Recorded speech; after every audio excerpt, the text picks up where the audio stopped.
All right, episode 21 of Writer's Block.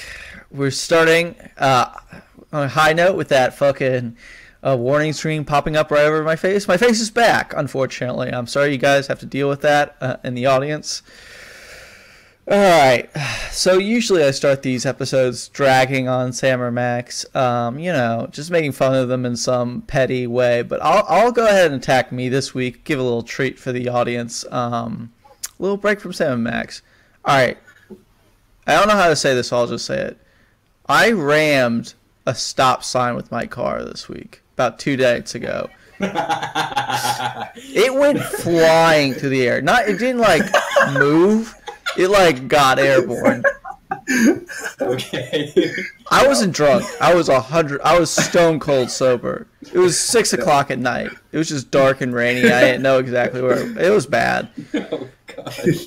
When I called the police, the guy showed up with his zipper all the way down. I'm like, I might have to go suck some cop's dick to get out of this to avoid jail time. It was right in front of a jail too. It was weird. It was the weirdest fucking night. And then I went home and he's like, okay, let me go check some stuff out and then I'll come back. And I'm like, I went out to get food. That was the reason I went out to this.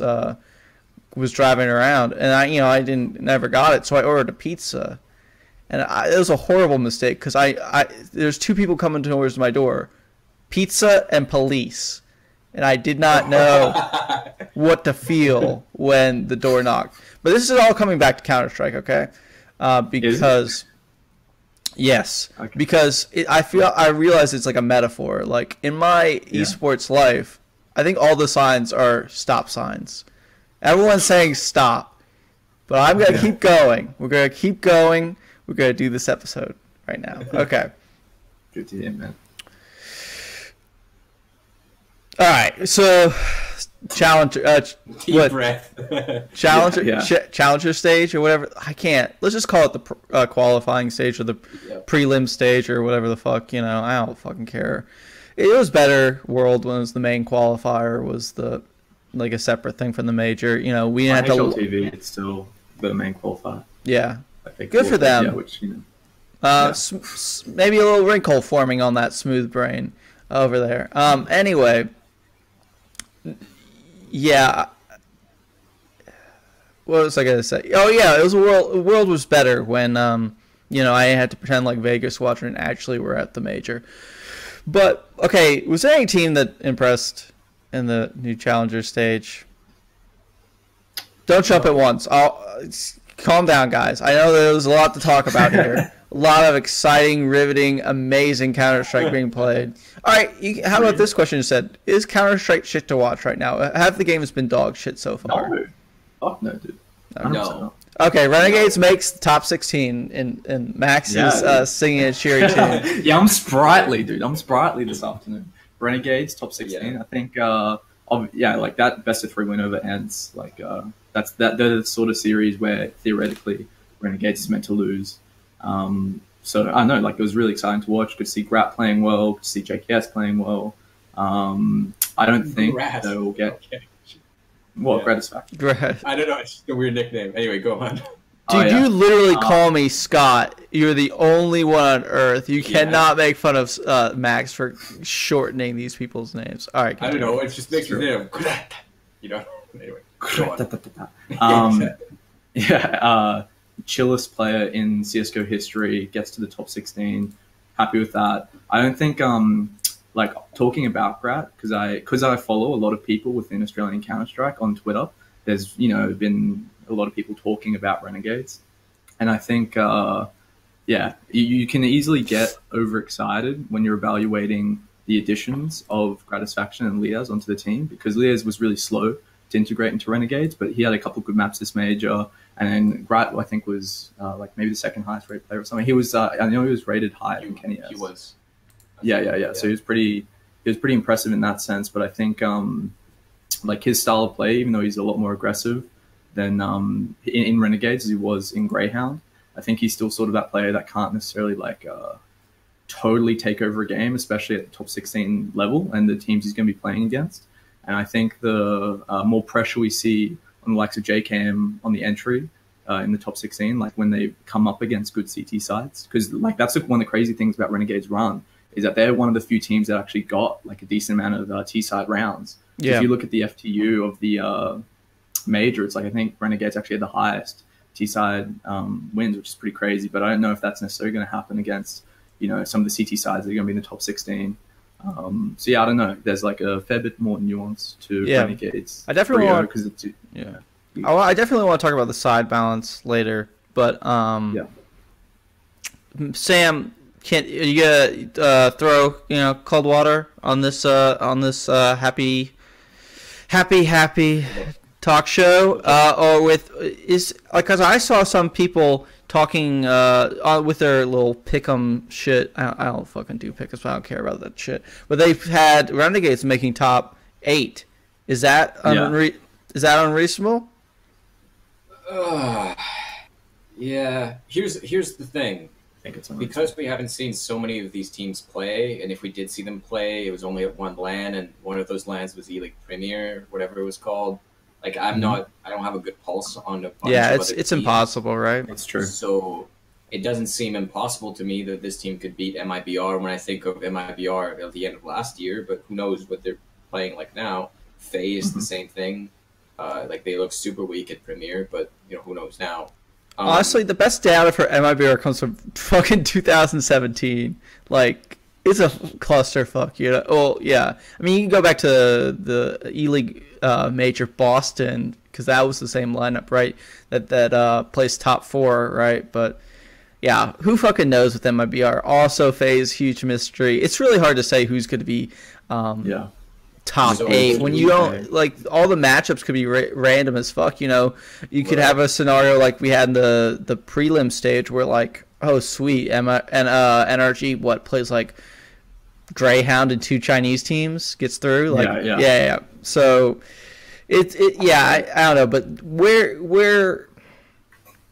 what did you see from Renegades? Maybe is a better like how would you evaluate them? Right. Yeah, with Renegades, I'm a little worried that their win against Ents was a bit of a smoke and mirrors. For 2 reasons. The first one is that they should not have won that Mirage game. Like, Ariel had one of his worst maps. I think he had his worst map of the tournament there, and I'm pretty sure Ents threw a pretty significant, a few round lead there, which was obviously not the biggest lead they threw at the tournament, but still it was like, I just felt when that happened, like, Ents should have won that game much more convincingly, and obviously they ended up losing it. So I don't think that if they played Ents again, they would win. The second thing is that they relied a lot on, or at least, I didn't count it, so maybe this is just a bad memory, but I feel like they relied a lot on winning, like, mid-rounds and, 2v3s, 3v3s with, what's his name, Liaz? Is that right? Liaz and JKS. And obviously Liaz in that Ents best of 3 had like awesome games. He didn't play well every round, but he had good rounds that really helped him out. And JKS played out of his mind. So I'm a little put off by that because I haven't watched a great deal of Renegades, but judging by their previous results, it doesn't seem like Liaz does this a lot. So it makes me a little uncomfortable. And then I just found I don't know, Jacob, Azur, and Grass Faction were all okay. Thought Grass Faction was pretty good, but not. Yeah, I thought Azur was pretty good as well. I think definitely individually they were pretty good. Azur is how you're supposed to say it, and Grass Faction were the 2 standout players. And then I thought Liaz, I haven't seen him play before. He's a new addition, but I thought he was in more supportive roles. Yeah. I thought he did okay. He was actually in a lot of clutch scenarios. Obviously, just because the way a lot of people play Mirage, just the way he plays in that position, on B, he's just gonna be the last one alive. And I thought he was he looked comfortable. I don't know. You always talk about the cams, Max, where reactions dude's just completely chill, completely unfazed. So that was just my mental impressions, this guy's unflappable or whatever. People don't understand the density of chillness on Renegades. Everyone is just you're just oh hey man, it's hey, everyone's just so fucking chill. That's not that historically that hasn't been a good thing for them. So I don't. No, but the thing is, and that's actually the interesting part is that Because Gratisfaction, many people called him the best player in Australia when he was on Greyhound. So he was just so dominant domestically. But it wasn't as though he was, like a simple style AWPer or like a KNG style AWPer. It was just way more being very punishing. He had the highest flashbangs thrown on Greyhound, and I think he still has one of the highest flashbangs thrown on Renegades. But he also has this weird ability to like sort of be very flexible with his play style, and I think he just plays what the team needs. And in Renegades, the first concern was that they had no real IGL, and Azza, who's not exactly famous for his calling ability, but has played a role in how Renegades calls games, became IGL, but he was also their entry fragger. And so like Jacob, I remember a bunch of tournaments where he was posting like 33% plus opening kill attempt or something. Like he was always those MSL levels of aggression, just because he had to fill a hole in the team. But when someone like Azza can step up as the IGL on T side, as well as Grat and Jacob being there, then it gives space for JKS and Liaz to close. Because Liaz is also one of those players who sits more passively in the round and plays those clutches more. So I know, like, I think it all ties in together where it's like, if Azza can have a big game with JKS and Grat playing at their level, then that gives space to the likes of, Liaz to open up for Jacob to find more entries. But I know if they can do that against the best teams in the world, to be honest with you. Okay. Right. It just looked like a lot of my issue is that it looked really close a lot of the time, yes. And they ended up winning. And they didn't win because of bullshit, or they got lucky, like they straight up won. But yeah. I just don't see that as repeating against teams. And that's normally the games that Renegades lose, right? Like on LAN, has always been the thing, is that they feel like one of those more fragile teams that if you take deep in a best of 3, they like always come out short. So I know it's pretty cool to see them win those big games. Yes. All right, so you mentioned the side balance earlier, Max. I was just doing I was just crunching some numbers before the podcast, and Scott, fucking data. Yeah, I don't know. I was like, when you making a you guess, like, I wonder if I check all the numbers out if it works out this way. I did that. I was like, I think that teams who are sort of contact play heavy or like scrimmy or whatever phrase you want to use it, like the Vegas squadrons of the world, the Vitalities of the world, I thought they, with this AUG meta, I think they're actually getting punished more just because of the number of angles that are being opened up by the AUG, just people playing new positions. It's, as people want to say, it's OP or whatever, or underpriced. Yeah, and these teams, like, both are sitting below 35% or right around 35% win rate on the T side. And I thought that, which is crazy in Vitality's case, because they ended up having like a 70% win rate on the CT side. So, I kind of have this, it's a very vague hypothesis. Basically, I just crunched those numbers for 2 teams. But it does seem like, I don't know, there's this framework in my head now going forward that these scrimmier teams might actually be at a disadvantage in this new meta, and the teams like an NRG, Astralis, obviously a big. I haven't really seen them with a new roster, but I assume like Gabi's pedigree. That's these sorts of rosters that are like more middle ground or leaning towards more tactical. Will be actually have an advantage going forward, and teams like Vega, Vitality, FaZe possibly are actually going to be a disadvantage. So 2-part questions.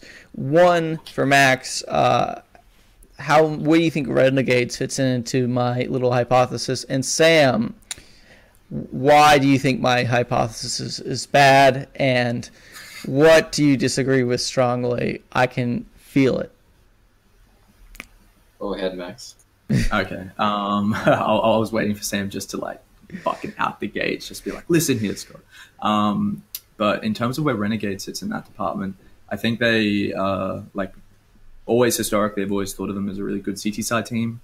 I think where traditionally they've fallen flat has been in the mid-round decision making on T side, and I've always seen them as like this team that plays so generically and so just cookie cutter, but they try to play the game so right that they lose their identity in the process, and that they never really had any defining characteristic that made them special on T side. They had the double AWPs of JKS and like all the AWPs and Nifty historically on CT side, but they do play tighter CT side game than they do a T side game. I don't know, like in terms of your hypothesis, Scott, I think they benefit more from the CT side meta because of their existing strengths on the CT side, more so than they do like their T side game, even though they had the highest T side win rate at the qualifier. I feel like that was a bit more spur of the moment, honeymoon period, like just getting rapid wins off the back of each other more so than like their transcendence of the org meta. Right. I don't know.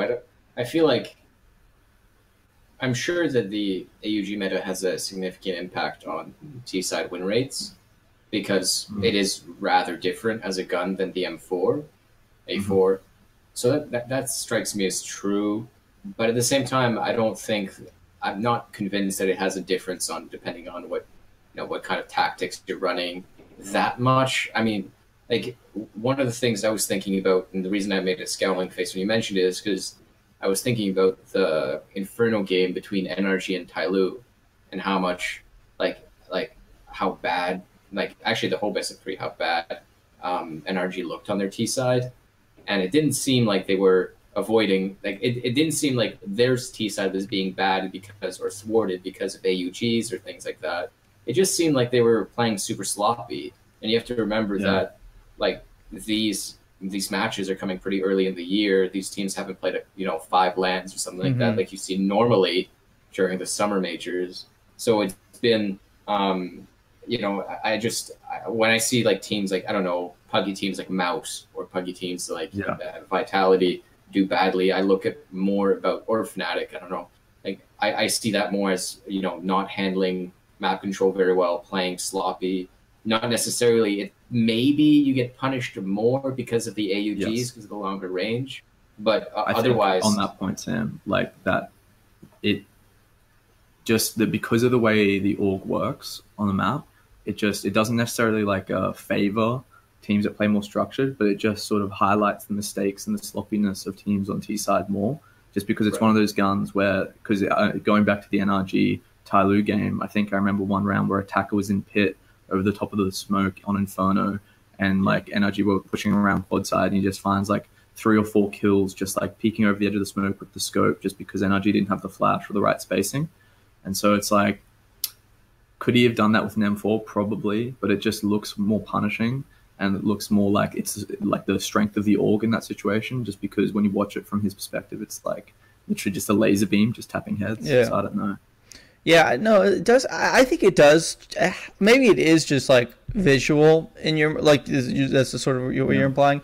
But I don't know. I just feel like on Mirage, more people are just like jump spotting from Ticket and stuff like that. They're just like finding different angles to play and just like trying to, it's like a longer distance weapon, or it works better at longer distance. So they'll try more stuff, and that, like especially when it's like just like fast strat, like Vegas Squadron contact play, like through ramp, when you have that guy long range with the scope, it just feels like it's just harder to run contact plays when you have someone like trained on it. It's like the smoke's going down and you're doing all this, like all the spams, like pretty much the same, or like it gets into more close close quarters, like you turn an angle, guys there, you just spread each other, right? It's mostly the same.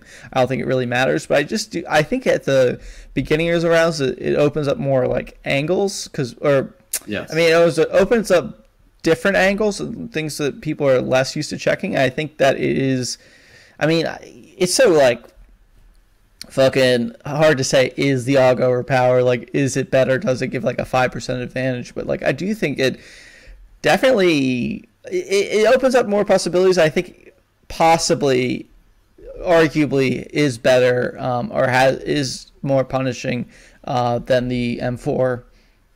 Yeah, no, I agree. I think it's like one of those things where, especially, like you just can't challenge as Ts from the same angles as you used to if there's an org on the spot. Yeah, just like ramp, right? Yeah. Like looking ramp like that. 100%.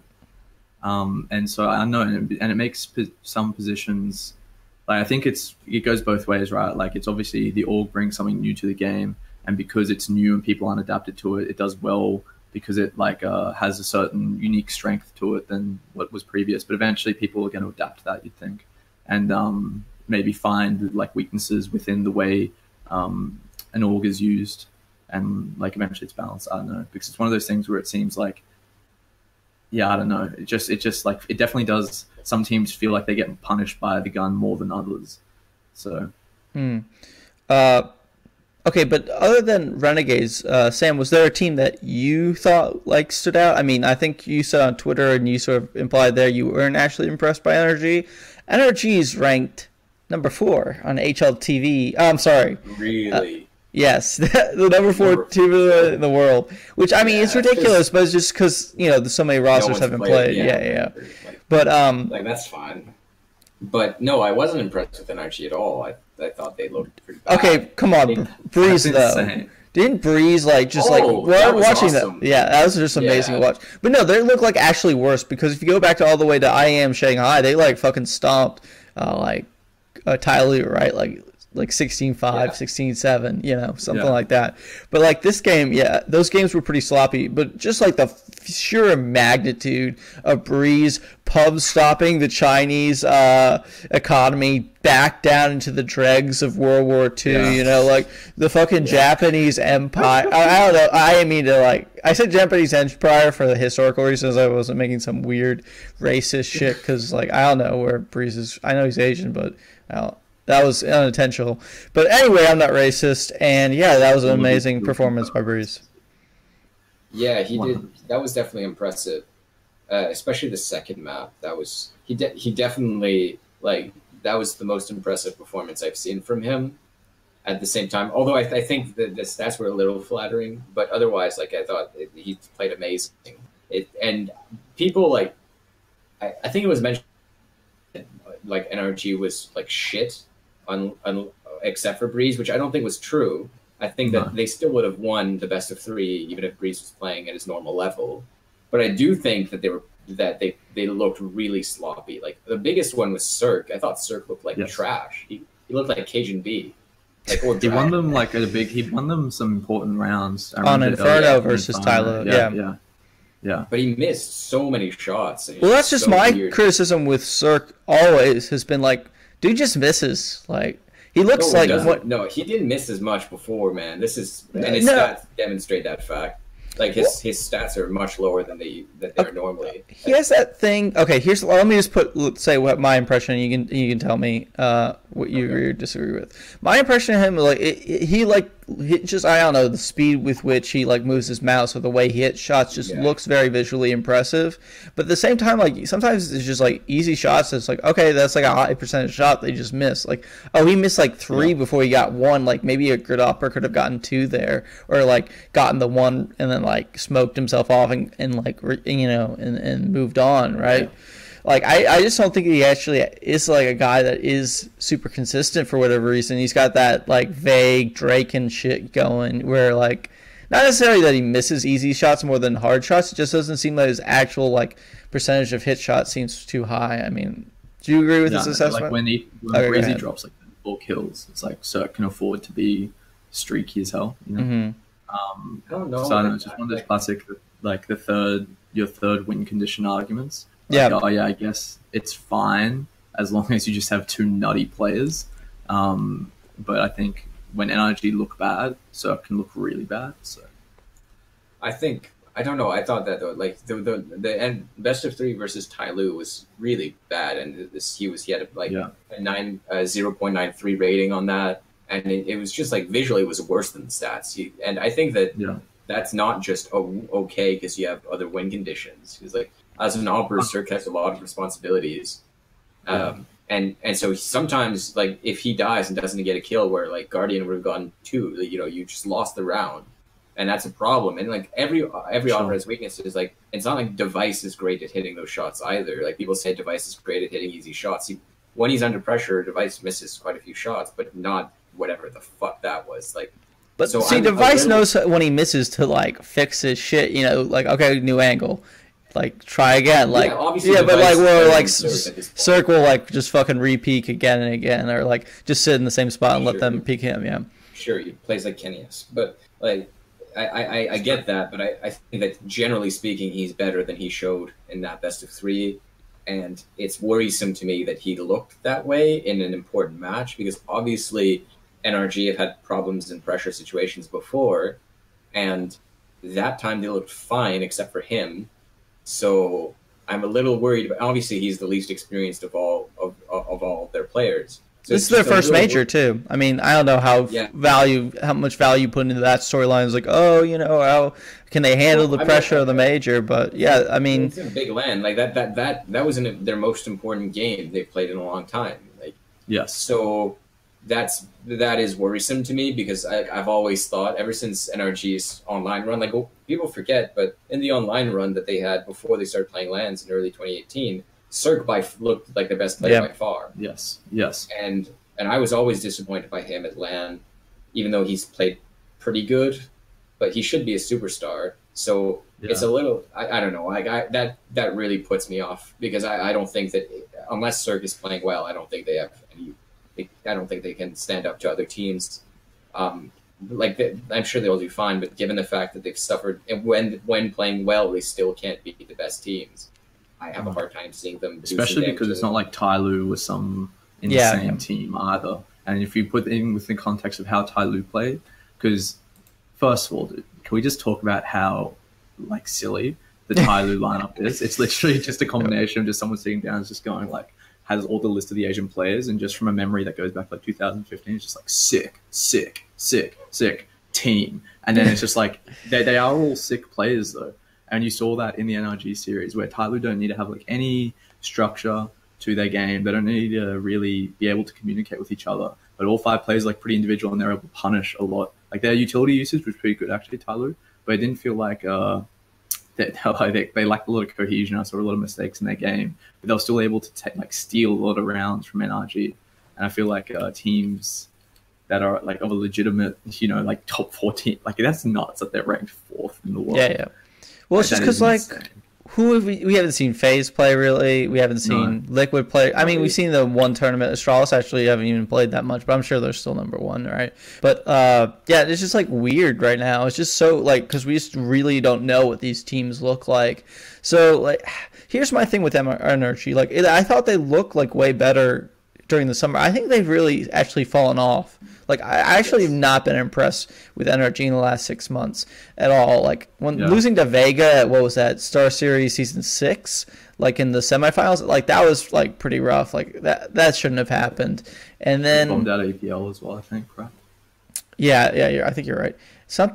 I forget the exact record, but I just don't... they lost to Ghost at EPL. Oh, right, okay. Yeah, that's pretty fucking trash. But I don't know. I don't have much faith in Ghost. I know Sam might disagree with me on that one. Yeah, it's a regional matchup, I think, that one specifically. Yeah. But they did lose MRBR in their dying days, which maybe is more representative.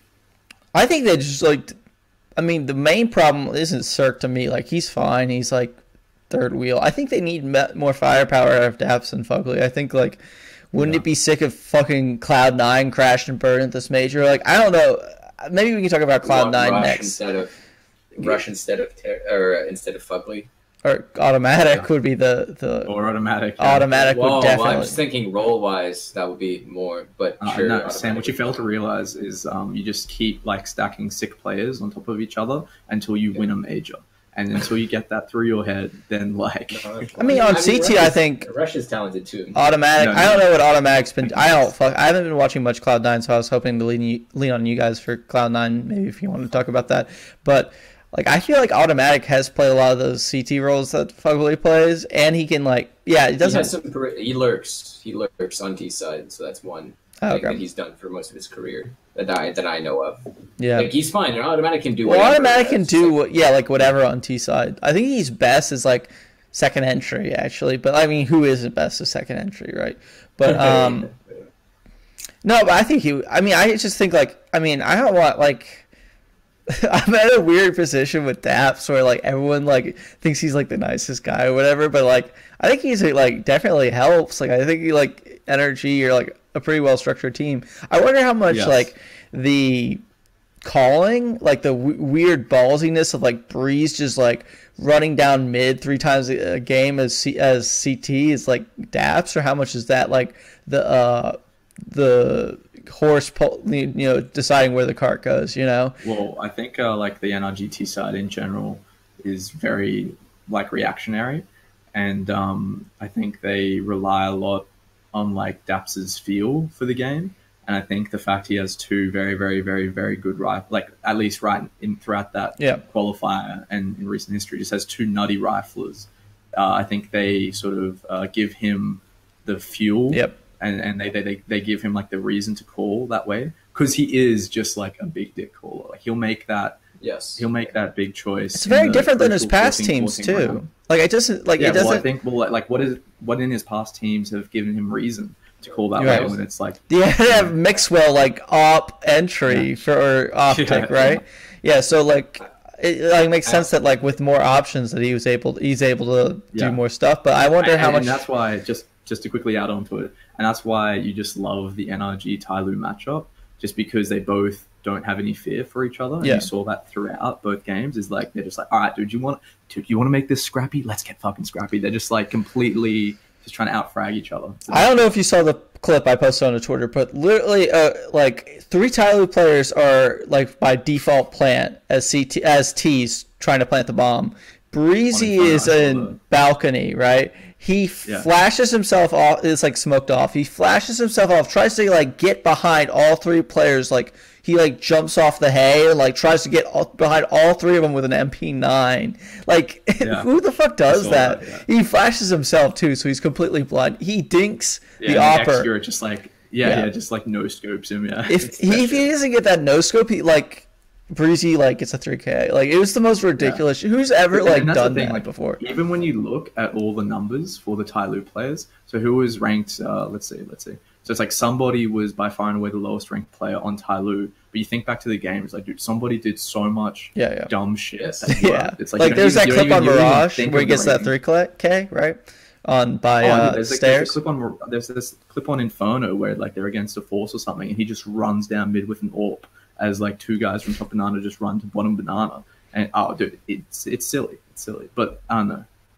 But yeah, my point with NRG was like, with going with Daps, it's like I kind of feel like that MSL thing where I have to defend like a bad fragger, where it's like no, he brings a lot, but at the same time it's like everyone like gives him sympathy because it's like he like creates teams and then like someone else like takes over and does better. I mean like wait, isn't that a point against him actually? Like wait. Someone takes his team and he does way better with it. Doesn't that say like he's like not great? Like that someone else could do the exact same job but better, like Stanislaw? Like I don't know, like so like a part of me is like, well, what if you could just do the optic thing again? You just take out Stanislaw, who's about to get bodied in this round of 16, and then put him into the Daps' place. What if he like does sick again, or like you could just replace Fugly?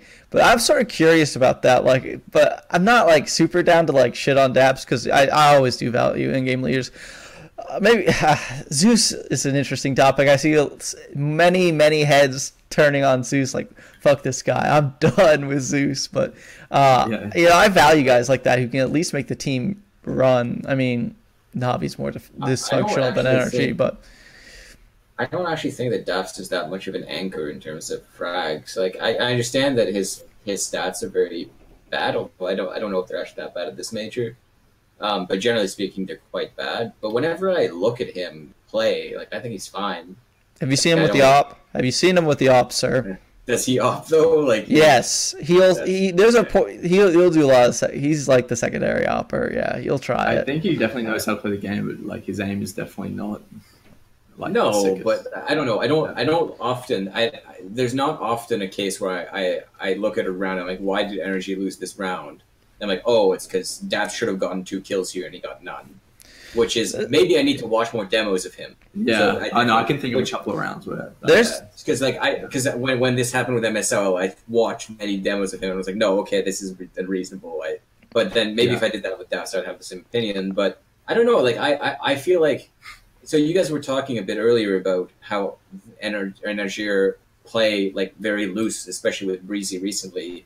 I don't know if loose, but I don't know if I'd say loose, but they'll like do like these calls that are very right. But they definitely have plays where like Breezy gets to do whether it's planned or not doesn't matter. Yes. But like a very very strong individual play, or at least bombastic individual play of that. And while that's been effective in isolation, like I think that like NRG from memory didn't play like this at the beginning of from their inception. No. And it feels like they're leaning more and more on not just individual plays, but ballsy calls in general and very aggressive stuff.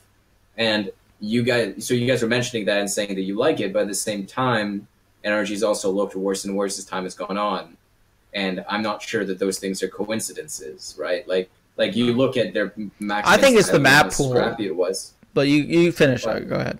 No, you look at their map on Inferno against Tyloo and how they're getting absolutely slapped by Bented all the time and all these like 1v3s and 1v4s and how sloppy they're playing. And you're just like, sure, and Bented is like played really, really, really well at this tournament. But like at the same time, you look at that and you're like, just fucking chill the fuck out. Like just relax. You just sit still. Like if they played more like ends, like for example, I feel like NRG would have more success than they do, even though they would have a less impressive, like they would be flexing their individual skill less.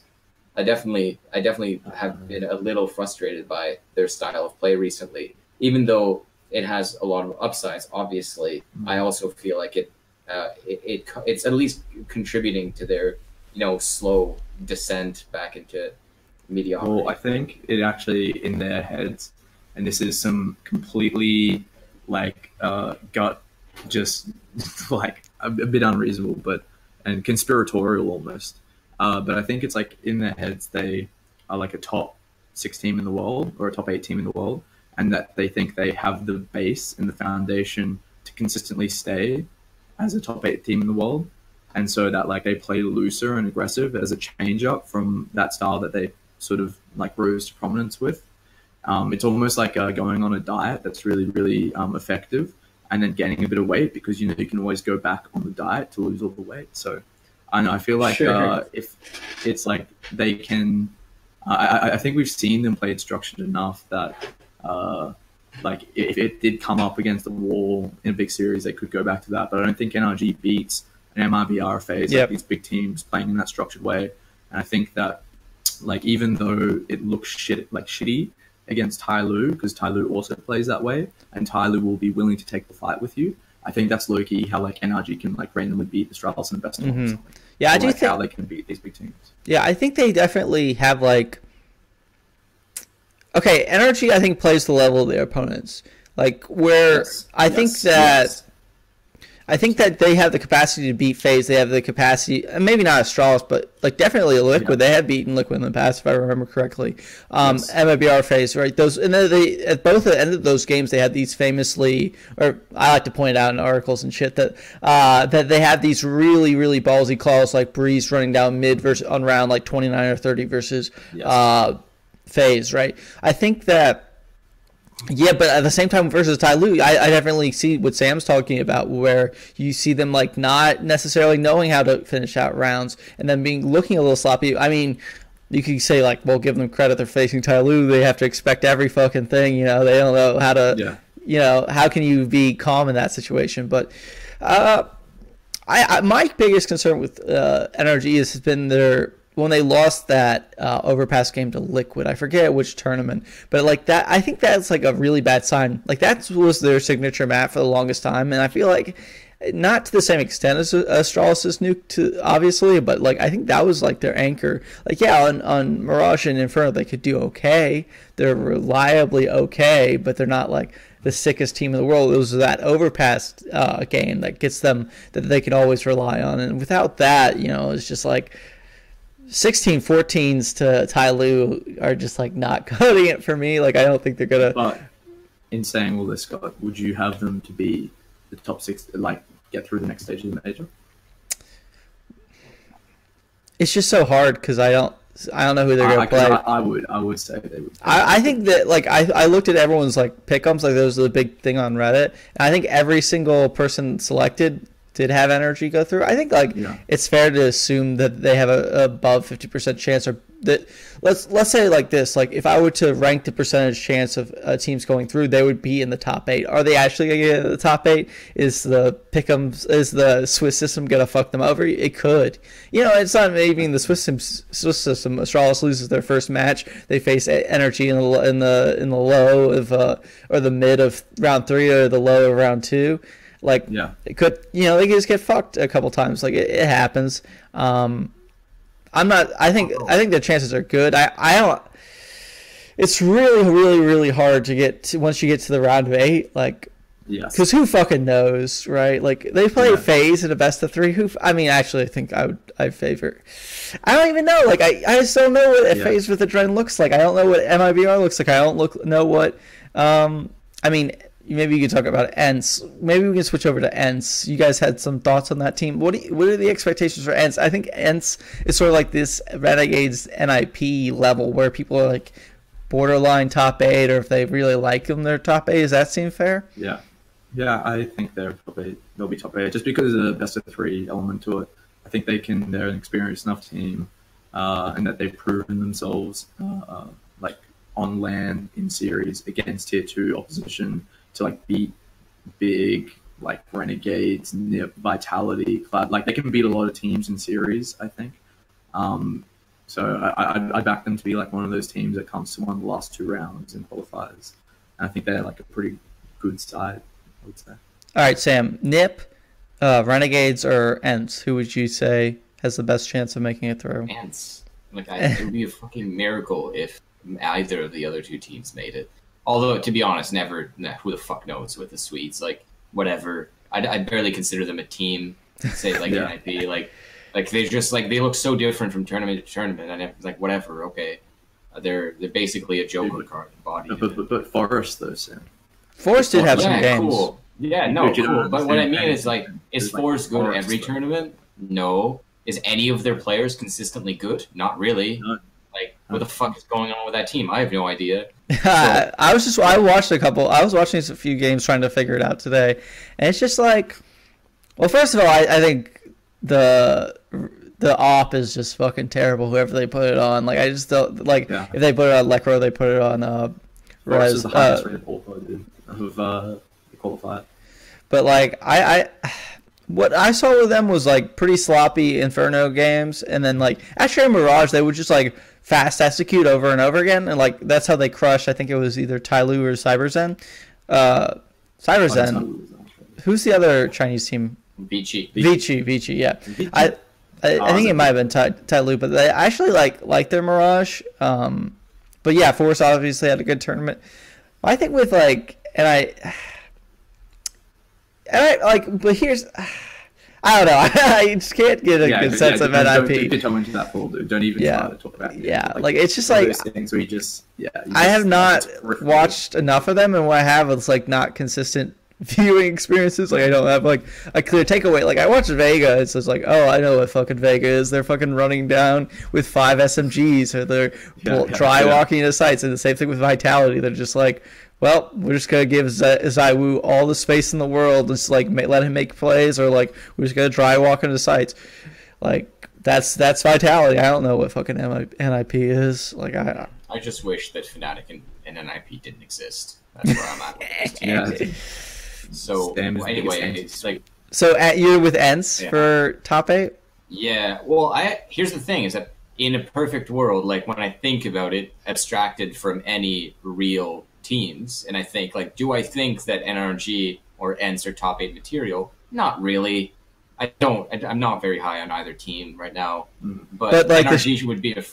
But here's the thing: is that I look back at the teams on the list currently at the major. And I look at the team's last major and the major before that, and you have names like Complexity and QB Fire and Big. Yeah. Oh, actually, it's not that hard to make it a top 8 of a major, like, you know. So, well, I mean, you don't have to be that good. Yes. I mean, Mouse Sports not being there helps a good bit. I mean, they're sort of like a gatekeeper sort of team, right? I mean, they probably go 3 here anyway. Well, do you guys have any like unreasonable gut feelings for a team that will qualify for the top 8? Because what is yours? Can we do a different route? Can we go unreasonable feelings 0-3? I want a negative way. I want fucking Cloud9 to bomb, dude. Cloud9 and MIVR, like I'm desperate for that shit. Yeah. Like I like there's so many teams I want to lose. Like that's my fucking thing. Like I want failures. Like I want, because like think about all these teams that have been like together with these labs for a long ass time. Navi, 1.5 years. NRG, about 13 months now. Astralis actually been together for a while, but I don't want them to break up yet, obviously.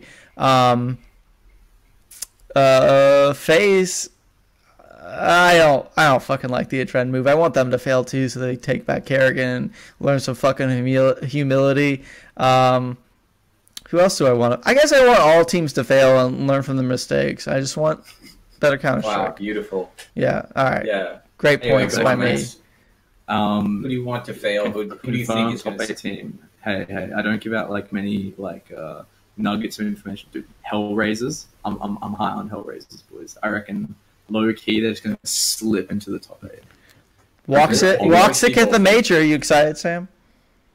I think everyone thinks that Hellraiser is going to make top 8. I was actually just about to say I don't think Hellraiser is going to make top 8.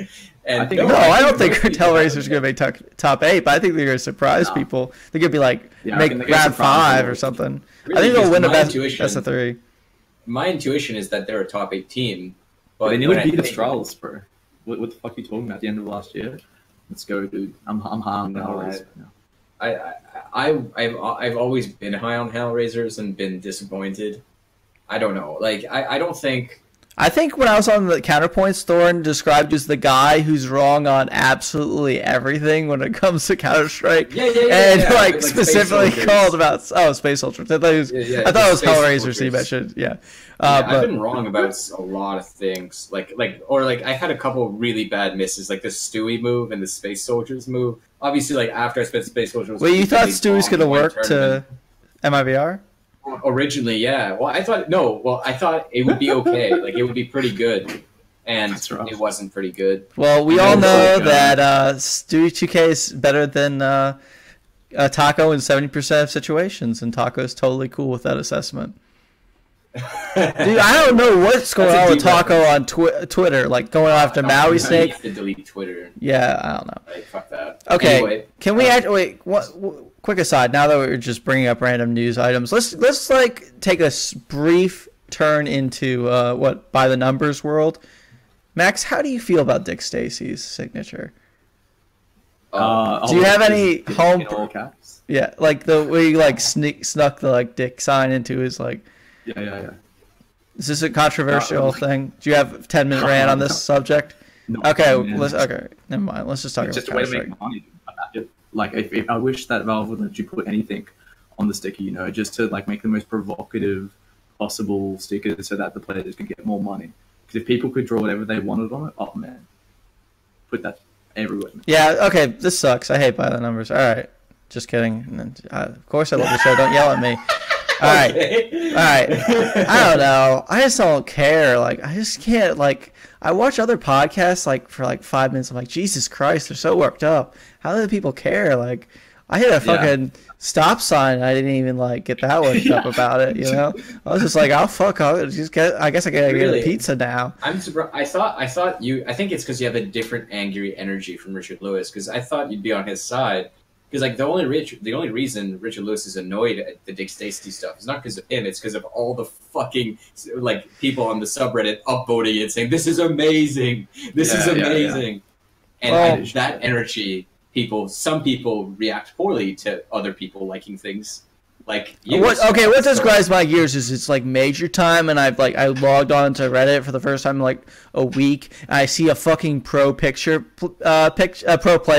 on the front page, and that's like my fucking shit. That's the thing that I lose my fucking mind over. Because last major, like there's like 6 of them I just like complained about on Reddit. So to like make the subreddit worse, they upvoted my tweet complaining about it to the front page of Reddit.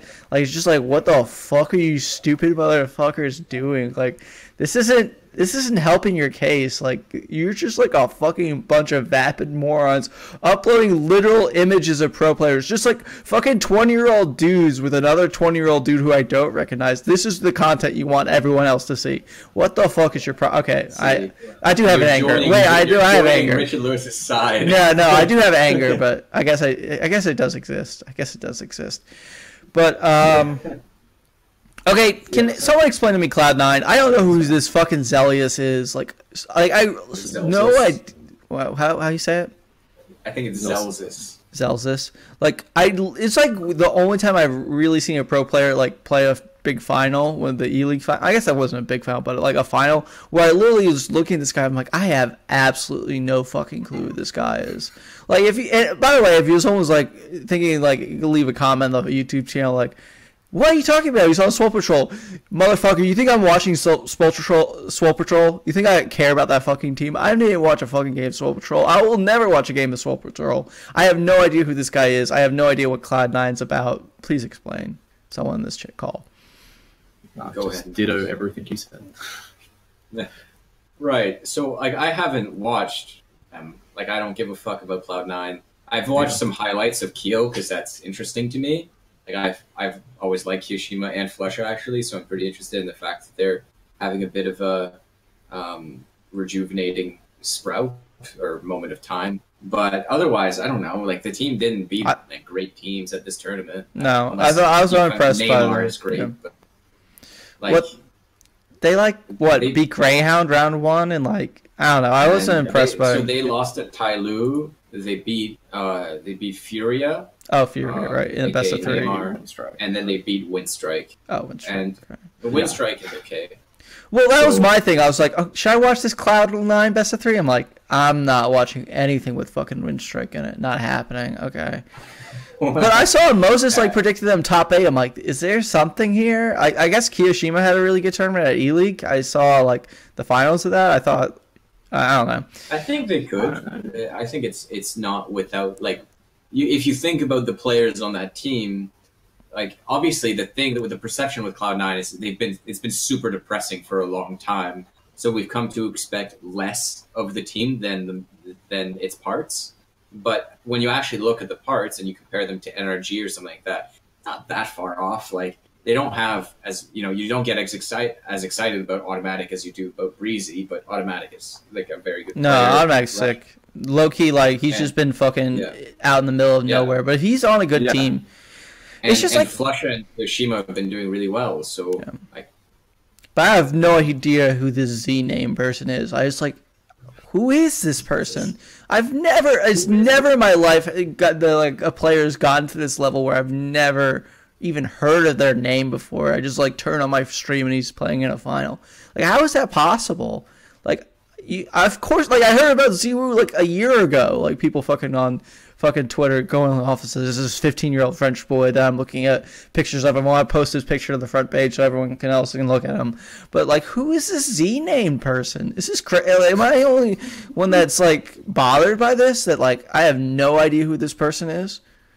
Nah, you just let it wash over you, Scott. Okay. He wasn't a star. And Zealous is just a cloud, dude.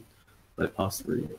Yeah, I don't think he was a star in his other teams. Like at least, like because I follow a bit more of that like slum NA stuff, not that much, but some amount. And I had never heard his name either. And his ratings aren't like amazing.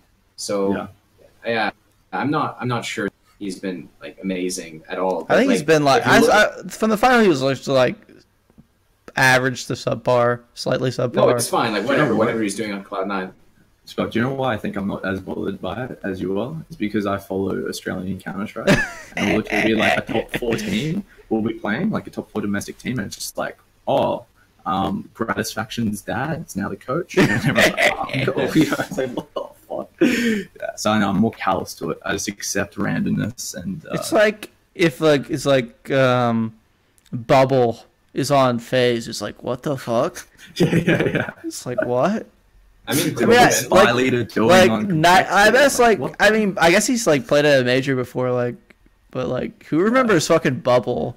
Like, the reason I remember Bubble is like, because one time I was watching the Stuchu DK podcast. What was that called? The Slingshot one, and they didn't know who Bubble was, and then like someone from HL TV got like butthurt about it, and then like I won't say the guy's name, but like DK got all of that back at him. He's like, next time at me, princess, and that'll be like for the rest of my existence. I'll think of that guy as the guy DK called Princess one time. But yeah, I don't know who this Z guy is, and it continuously bothers me. I don't know why Moses said that they're gonna make top 8. It confuses me. I don't think it's that implausible. Like I think they're fringe. Well, yeah, I mean, if you look. Like, do you really think like really? I look at teams like Vitality and G2 and all these. Like, you start counting up the 8 teams that you think will get eliminated, and Cloud9 doesn't show up that quickly. At least dude, for I me. think like I don't know. I feel like that, like, because you have to think of best of three as well. I don't know. To me, like for sure, Vitality doesn't, Cloud9 doesn't, G2 doesn't, Complexity doesn't, Avant-Garde doesn't. Like, I don't know. Like, because you can only base it on. Yeah, it's a pretty hard one to call because obviously you don't know where like someone like Cloud9's better than Nip. No, like no, like no, man. We'll see. But like because especially just because someone like FaZe, if FaZe just go 1 and 3, I would not be like I wouldn't wake up and go like, what?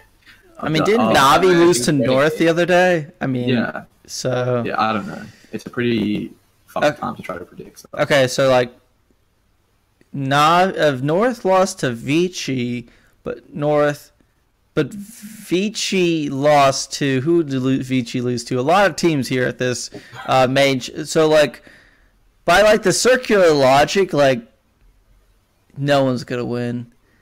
Like everyone's bad.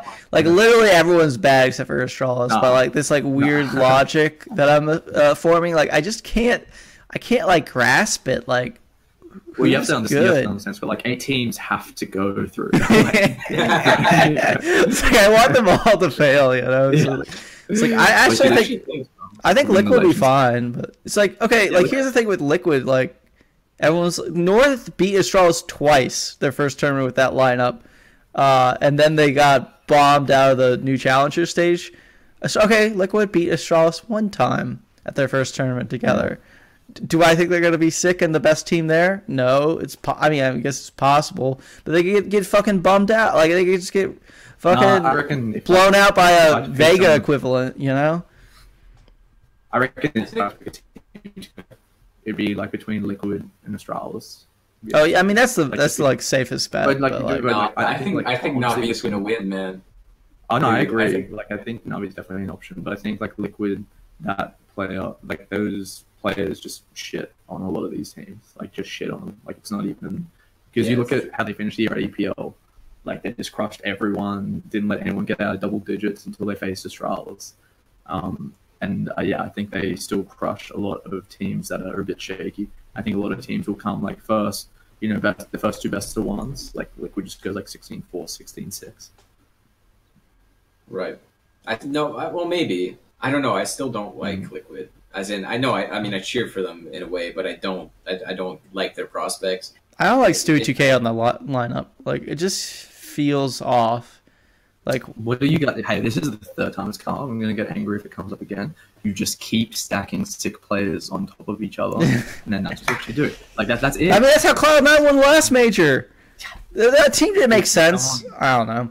I guess I want like a team to function. Like I know that's like a fucking crazy idea, but like I guess you could just make FaZe. I mean, FaZe was a sick team for a time. Hard over Ents because they're a team that, if you honestly look at it all, they're the only team there where you're like, okay, this team like there's logic to it. Yeah, I mean, there's art. That's why I like NRG. The win conditions. Like NRG makes sense to me. Like, oh, they have roles. It all fits. Like, Liquid used to fit. Astralis fits. I mean, Renegade sort of fits, which is why people get up on them. I don't know how I feel about Big anymore. I need to see this new roster. Mouse Sport's always been like clusterfuck, FaZe, clusterfuck. Like I don't know what a trend's doing. Like, so do you want to talk about G2? Because I didn't watch any of those games, but what was your impression of G2? Essentially, it's just like the games they won, they just steamrolled in, and when they steamroll, KennyS looks sick. But then every time they lose, KennyS looks like trash. And I watched the Fnatic series because the PLG or PGL Grand Slam. That was one of the only series I watched from that. It was G2 versus Fnatic. And in that series, I thought KennyS got outboxed by JW.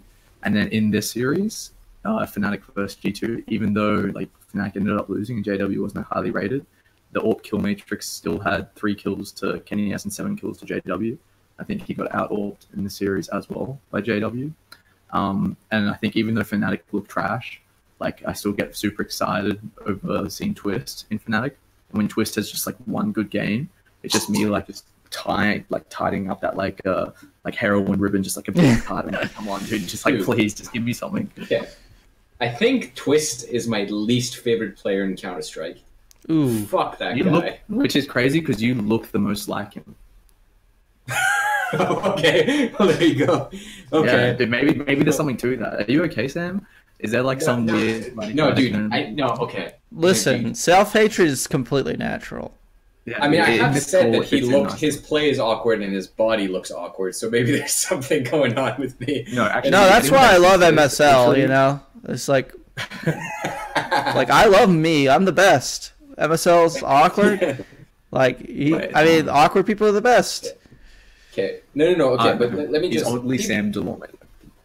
People shit on Fnatic, but I actually think that if in future tournaments, this might age super poorly, and as all my takes do. But I have more faith in this Fnatic than I do in NiP, even though NiP passed and Fnatic bombed. Like I don't know. Like this Fnatic lineup makes reasonable. Like I think, people like shit on JW and say like I Sponge on HLTV confirmed said that a lot of players would, when asked about Fnatic, he said a lot of players won't be playing in 2020, implying that JW is going to get kicked out of Fnatic and never play again in 2020. Yeah. But I actually think that JW is a pretty good player. Yeah, like, I agree. He's definitely not a star player. But a lot of the time, I see JW doing the right things. They're making smart plays. They're doing well, kind of like Flusha. Like, and I mean, obviously they're slightly different players, but at the same time, I think that they don't have awesome skill, but they have pretty good skill, and they're more than serviceable in my opinion. So anyway, like I think they'll be fine. Like to be honest, I think Brolin isn't doing super poorly, and I was a bit hesitant at first, but I agree. Like that Fnatic maybe over time will because NiP don't make any sense to me as a team, and I don't understand how they work out at all. Whereas to me, Fnatic, there is an underlying like stream of logic to how the team functions, and there's a clear want to bring Twist into the team, and what Fnatic were before Twist and what they are with it. I think I'm far more optimistic on the lineup with Twist, and even though he might not be one of your favorite players, Sam, I think in terms of what Fnatic have needed for a long time has been someone to help JW out and to like balance the share of, because it's I've done 2 interviews with him, and both times he talks about how it's like, all right, well, we needed someone that can be aggressive with the rifle, taking map control on T side, but we also needed an AWPer, and I was the only one who could do both. But Twist is someone who can AWP and also likes taking aggressive map control on T side with the rifle. So they're both like hybrid players. I think Brolin's sick. I think Crims is sick.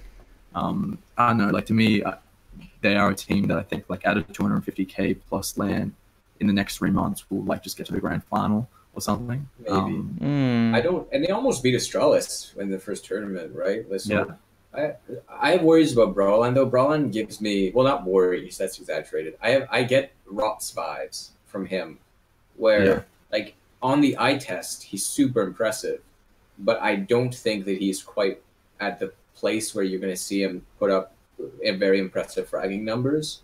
I think that there's that sort of refinement in his game is maybe missing, where other players would eke out more kills. So I don't think that you're going to see him be a superstar. So it's not going to be like Breezy or Ethan or players like that. I don't think he's quite on that level yet, although he has the skill level to be like, there's nothing stopping him. I just think he needs more time. So but I do think that like there's going to be like tournaments where him and Crims are just playing awesome and doing very well. Yes. I think there's going to be tournaments where Twist plays awesome as well, to be honest with you. Maybe. What I like what Twist represents.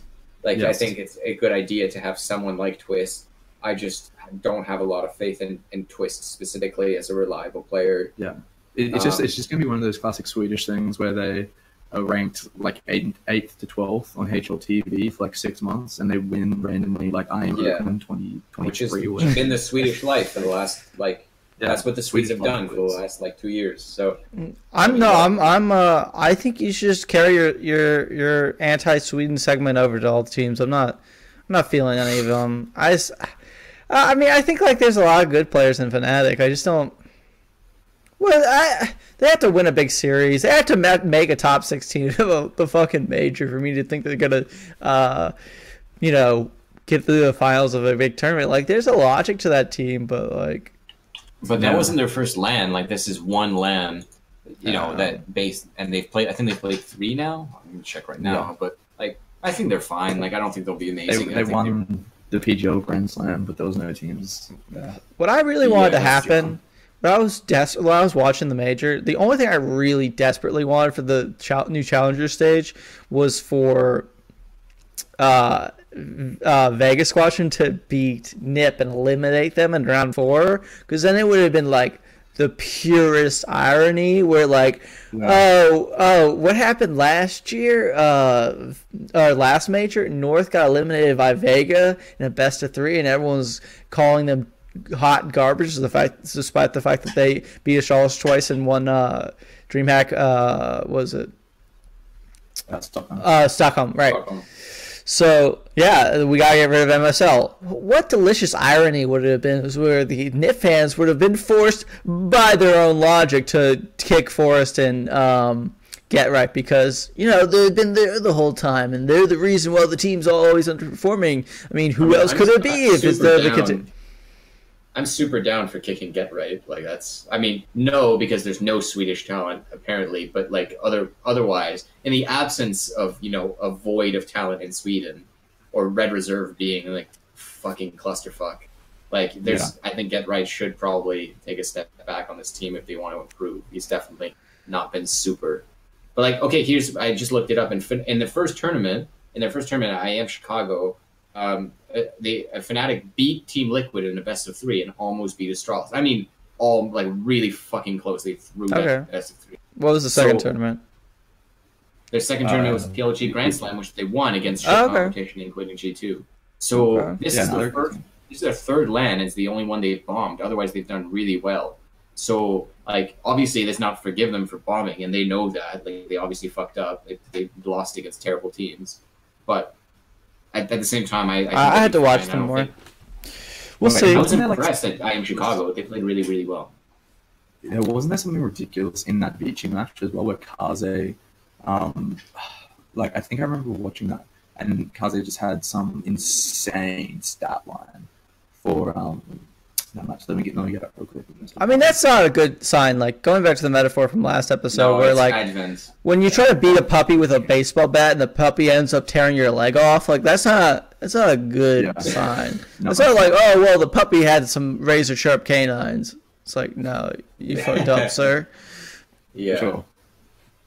All right. Anyway, can we talk about the French teams? They're shit, dude.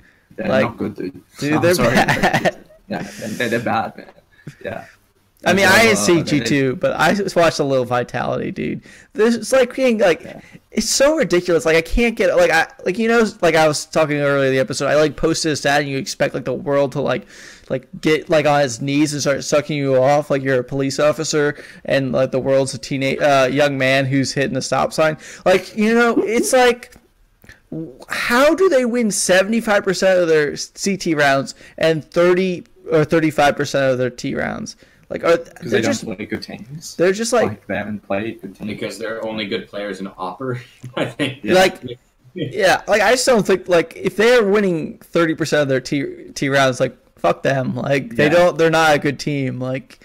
And you have good aimers. 9.5% of those 1 rounds are also I don't give a fuck. Yeah. Straight up. Yeah.